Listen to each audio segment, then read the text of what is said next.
Students, we were solving a design problem of worm gear, and we have already designed the worm in our previous video. Now in this video we will design the worm gear. The problem is design 20-degree involute worm and gear to transmit 10 kilowatt with worm rotating at 1400 rpm and to obtain a speed reduction of 12:1. The distance between the shaft is 225 mm. तो worm तो पहले से design हो चुका है. Module हमने निकाला था 8. We have also determined number of teeth on the gear, which is 48. Now we will design the worm. First we will find pitch circle diameter of the worm gear. It will be designed like a spur gear. DG is equal to MTG, which is equal to 8 into 48, which is equal to 384 mm. It is equal to 0.384 meter. Next we will find the outside diameter of the worm gear. तो ये जो formula है outside diameter का, ये आपको design data book से मिलेगा. Design data book आज भी खोल लेना, अपने पास खोल के रखना. DOG equal to DG plus 0.8903 multiplied by PC. PC is the circular pitch. We will put the value of DG 384 mm and circular pitch we have already determined in the previous video 25.136. So we will get outside diameter DOG equal to 406.4 mm. ये video देखने से पहले इससे पहले का video जरूर देख लेना, फिर से देख लेना. आपने कल तो देखा ही होगा, आज फिर देखना. Face width formula use is B equal to 2.15 times circular pitch plus 5 mm. ये डिज़ाइन डाटा बुक से आया. हमने वैल्यू रख दी सर्कुलर पिच की और फेस विड्थ निकल के आई 59 mm.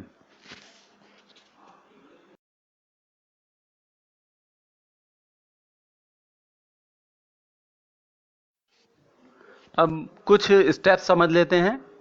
गियर डिजाइनिंग करते वक्त वेलोसिटी फैक्टर हम निकालेंगे CV. फॉर्मूला होगा CV equal to 6/6 plus V, where V is the peripheral velocity of the worm gear in metre per second. We will find Lewis form factor और it is also called tooth form factor for 14.5 degree involute teeth. Y is equal to 0.124 minus 0.684 upon TG. TG is the number of teeth on the gear, and for 20 degree involute teeth it is 0.154 minus 0.912 upon TG. ये equation आपको design data book से मिल जाएगी. No need to remember it. Design data book exam में होगी. Dynamic tooth load निकलेगा WD equal to WT upon CV. CV की value रख देंगे तो WD हो जाएगा WT multiplied by 6 plus V upon 6. WT आपको पता ही है, it is a tangential tooth load. Dynamic tooth load इतना सीवियर नहीं होता है वर्म गियर के केस में. जैसे स्पर गियर हमने डिजाइन करा था, स्पर और पिनियन, वो गियर और पिनियन अरेंजमेंट, तब डायनामिक टूथ लोड ज़्यादा सीवियर होता था. Next we will determine static tooth load. Formula आप पढ़ ही चुके हैं स्पर गियर डिजाइनिंग में. WS equal to sigma E B pi M Y. Sigma E पता ही है, flexural endurance limit. Cast iron के लिए इसकी वैल्यू होती है 84 मेगा पास्कल. फॉस्फोरस ब्रॉन्ज के लिए होती है 168 मेगा पास्कल. कोई और मटेरियल दे रखा है तो डिजाइन डाटा बुक से इसकी आपको वैल्यू मिल जाएगी. ये सारे पैरामीटर्स तो आपको पता ही हैं. B is the face width, M is the module, Y is the Lewis form factor.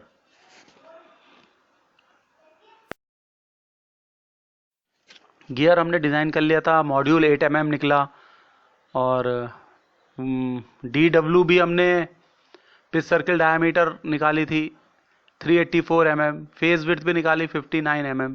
It means gear भी हमने डिज़ाइन कर लिया, वॉर्म भी डिज़ाइन कर लिया।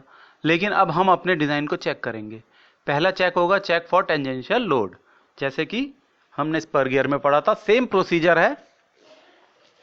हम मानते हैं NG is RPM of the worm gear, और वेलोसिटी रेशियो हमें पता ही है, it is the ratio of RPM of worm and RPM of gear.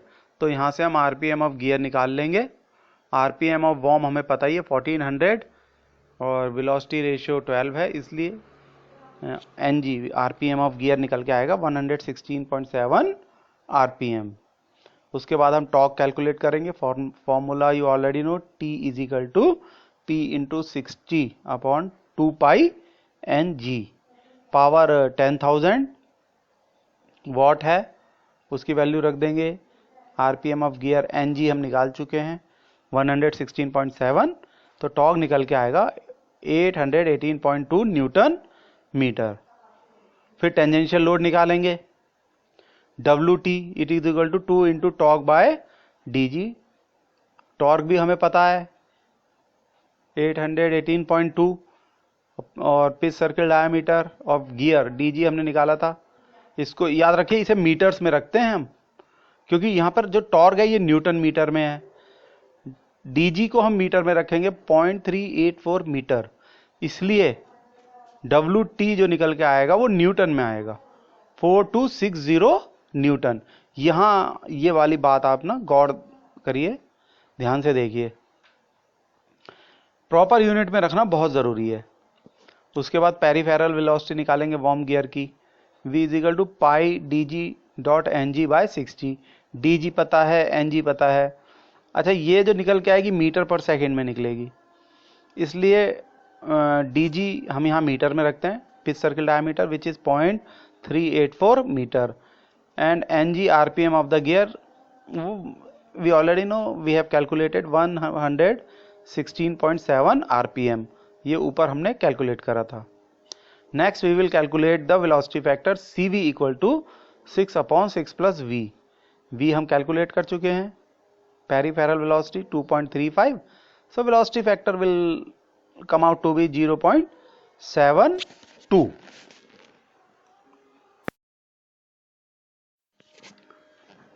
तो ये सारे स्टेप्स आपको याद रखने हैं। ये इक्वेशंस तो आपको डिज़ाइन डाटा बुक से मिल जाएंगी, लेकिन स्टेप्स तो आपको ध्यान में रखने ही पड़ेंगे। अच्छा, डिज़ाइन की हर प्रॉब्लम में एक बात हमेशा याद रखना कि अगर आपको लगता है कोई पैरामीटर मिसिंग है, कैलकुलेशन में प्रॉब्लम आ रही है, आप डिज़ाइन नहीं कर पा रहे हैं, then you can assume the value of that parameter, right? And to assume the value of a particular parameter you have to consult design data book. तो अब हम निकालेंगे Lewis form factor for 20 degree involute teeth. इसका formula design data book से आप देखेंगे, y is equal to 0.154 minus 0.912 time upon TG, right? TG is number of teeth on the gear. इसकी value हम रख देंगे 48, y निकल के आता है 0.135। अच्छा, material of gear is not given, therefore we are assuming that it is made up of phosphorus bronze, so we take allowable static stress of gear as 84 megapascal, and you know that megapascal is equal to Newton per mm square, so sigma naught equal to 84 Newton per mm square. Now we will find the design tangential load using the Lewis equation. It is equal to sigma naught CV multiplied by B pi m and y. We know the value of sigma naught। CV हम calculate कर चुके हैं 0.72, face width भी calculate करी है 59, module पता है 8, y हमने अभी ऊपर कैलकुलेट किया ही है। So we get the design tangential load is 12,100 10 newton. तो ये जो हमारा टेंजेंशियल लोड जितना गियर टीथ पे एक्ट हो रहा है इट इज 4260 और डिजाइन टेंजेंशियल लोड 12,000 समथिंग है, मींस बहुत ज्यादा है डिजाइन टेंजेंशियल लोड हमारा। तो हमारा ये तो श्योर है कि हमारा डिजाइन सेफ है। जो टेंजेंशियल लोड एक्ट कर रहा है 4260 न्यूटन, इस टेंजेंशियल लोड पे हमारा गियर सेफ है। तो हम कह सकते हैं our design is safe from the stand point of tangential load. अब हम डायनामिक लोड के लिए चेक करेंगे, हालांकि इतना सिग्निफिकेंट नहीं होता है लेकिन फिर भी देखते हैं। Dynamic load is equal to WT by CV। WT हमने ऊपर निकाला ही था 12,110, CV हमें पता ही है इट इज 16,820। तो ये वैल्यू भी हमारी जो है tangential load acting on the gear WT उससे ज़्यादा है। कितना ऐड कर रहा है 4260, इससे ज़्यादा है ना, तो इसलिए डायनामिक लोड के पॉइंट ऑफ व्यू से भी हमारा गियर सेफ है, right. Now we will check the gear for static load. और फॉस्फोरस ब्रॉन्ज की आप देखेंगे एंडोरेंस लिमिट है 168 मेगापास्कल। डिजाइन डाटा बुक से आपको ये वैल्यू देखनी पड़ेगी। और स्टैटिक लोड का फॉर्मूला है WS equal to sigma E multiplied by B pi MY। ये वैल्यूज आप रख दो। सिग्मा E आपने देख ही लिया है फॉस्फोरस ब्रॉन्ज का। Face width you already no it is 59, module is 8, Y is 0.135. So you get static load equal to 33,635 and it is much higher than the tangential load acting which is 4,260. So our gear is safe from the standpoint of static load. यहाँ पर भी हमारा gear safe आ रहा है।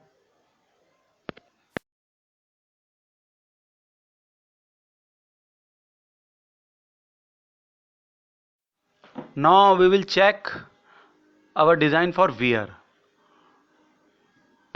यहाँ हमें load stress factor design data book से देखना पड़ेगा। अब लोड स्ट्रेस फैक्टर डिपेंड करता है मटेरियल कॉम्बिनेशन पे, मींस कि गियर किस मटेरियल का बना हुआ है, ये हम अज्यूम कर चुके हैं फॉस्फोरस ब्रॉन्ज। अब हमें ये भी देखना होगा कि वॉर्म किस मटेरियल का है। अब प्रॉब्लम में तो ये नहीं दे रखा है, we have to assume this. So we are assuming that our worm is made of hardened steel. तो अब कॉम्बिनेशन क्या बना, वॉर्म हार्डन स्टील का और गियर फॉस्फोरस ब्रॉन्ज का। आप डिजाइन डाटा बुक पे जाएंगे तो देखेंगे इस कॉम्बिनेशन के लिए लोड स्ट्रेस फैक्टर के उसकी वैल्यू है 0.55 न्यूटन पर mm स्क्वायर।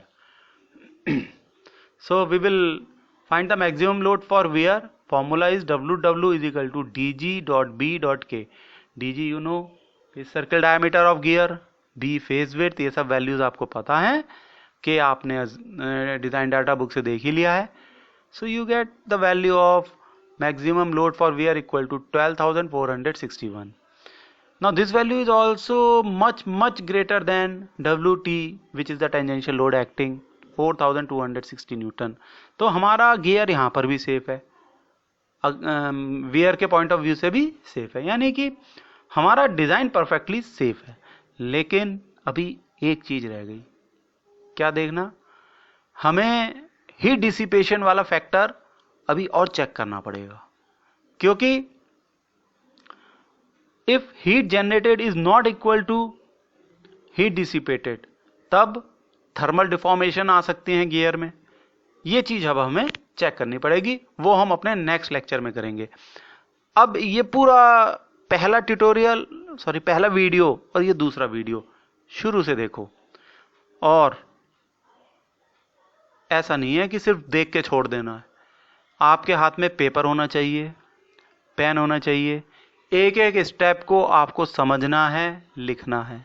इस तरीके की प्रॉब्लम फाइनल एग्जाम में आती है। अगर आप देख के छोड़ दोगे तो कुछ नहीं होगा। It is negative way of studying. जब तक आप ब्लैक एंड वाइट में लिखोगे नहीं, अपने नोट्स बनाओगे नहीं, तब तक आपको सही से समझ में नहीं आएगा। So all the best. फिर से पढ़ो इस क्वेश्चन को, ठीक है। और मैं देख रहा हूं कि कुछ स्टूडेंट्स वीडियो नहीं देख रहे हैं, कैसे समझेंगे वो? जो देख रहे हैं वो अपने फ्रेंड्स को बताएं कि सब देखें। और ये अब एक ऑनलाइन मेथड है टीचिंग का, हमें पता नहीं लॉकडाउन कब खुलेगा। We will cover maximum syllabus through online classes, और इसमें स्टूडेंट्स आपको कोऑपरेट करना होगा।